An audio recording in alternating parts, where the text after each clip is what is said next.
a number of women were, a number of Xhosa women, amongst them a Sangoma, a priestess diviner called Nongawuse, were tending crops when they heard voices calling out to them in the bush. Nongawuse, because she was a spiritual person and a healer, responded to these voices. She went together with her sister Nondeto to investigate, and they found a deep hollow in the ground, and from this hollow they heard the voices coming. And as the women knelt next to the hollow, the three amazing figures emerged from the grass. Tall men wearing long black robes made of animal skin, with very big hoods on their heads, appeared out of the hollow. And one of their faces were painted white, or so it seemed to the terrified Xhosa women. And these men were unusually tall. And they told the woman, Nongawuse, whom they distinguished by her attire as a traditional healer, that she must go to the Xhosa people and tell them to start killing their cattle and start destroying their crops. Mr. Ike, I want to show you this book, a book which was published many years ago, a book written by me, and which made me one of the most hated black men in South Africa by the white establishment. In this book, I write, amongst other things, about a man called Sir George Grey. And in this book, I questioned certain things about this man, because Sir George Grey was the creator of race discrimination and apartheid in South Africa. Apartheid was not really created by the Afrikaners. It was created by this man many, many years ago. Well, Sir George Grey was Illuminati, a black magician, and fits the bill exactly with what happened in all these other countries you're talking about. Say, when I questioned, when I raised questions in this book about Sir George Grey, I was savagely attacked by nearly every professor in various universities of South Africa.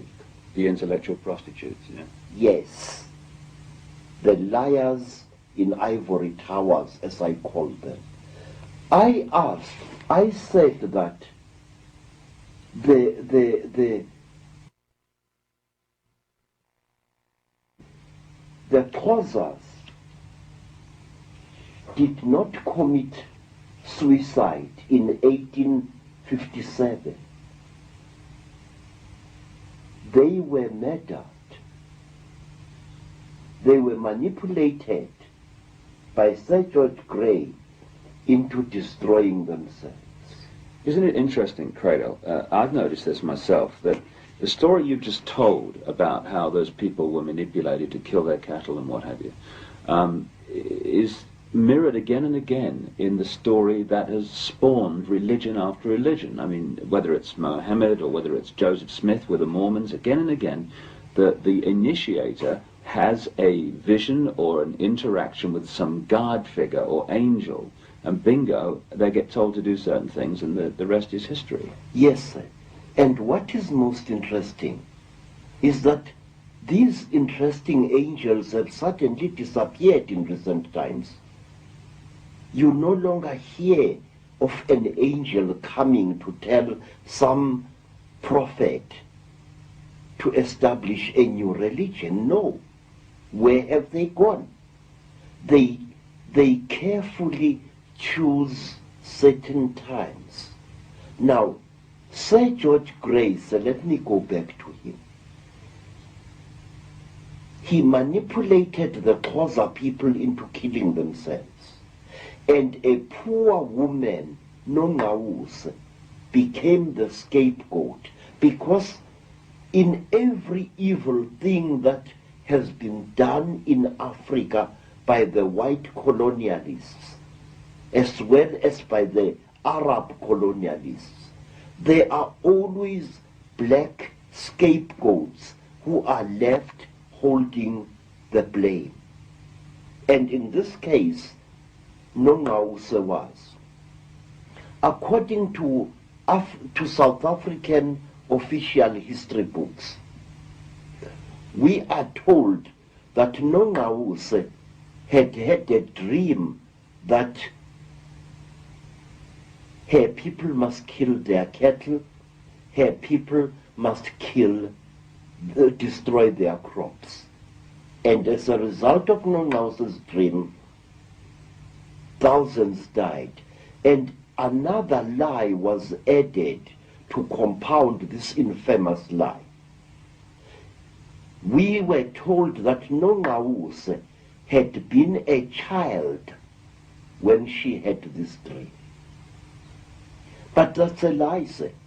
Photographs of Nongawuse taken after the terrible disaster show her as a mature woman who is wearing a beaded blanket, and on that beaded blanket it is shown clearly in beaded patterns that she was a Sangoma who had undergone several initiations. She was not a girl, but a spinster woman in her 25th year.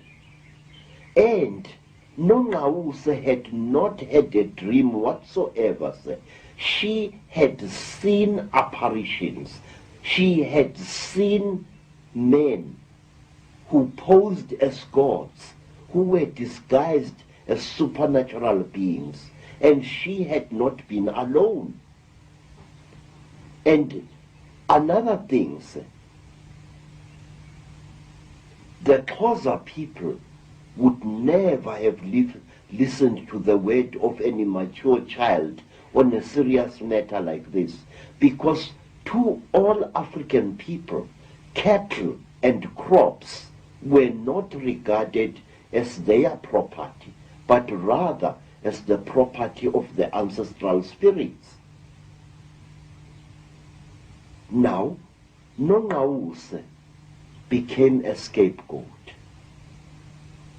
For a long, long time, our people hated Nongawuse for the dream she had supposedly had.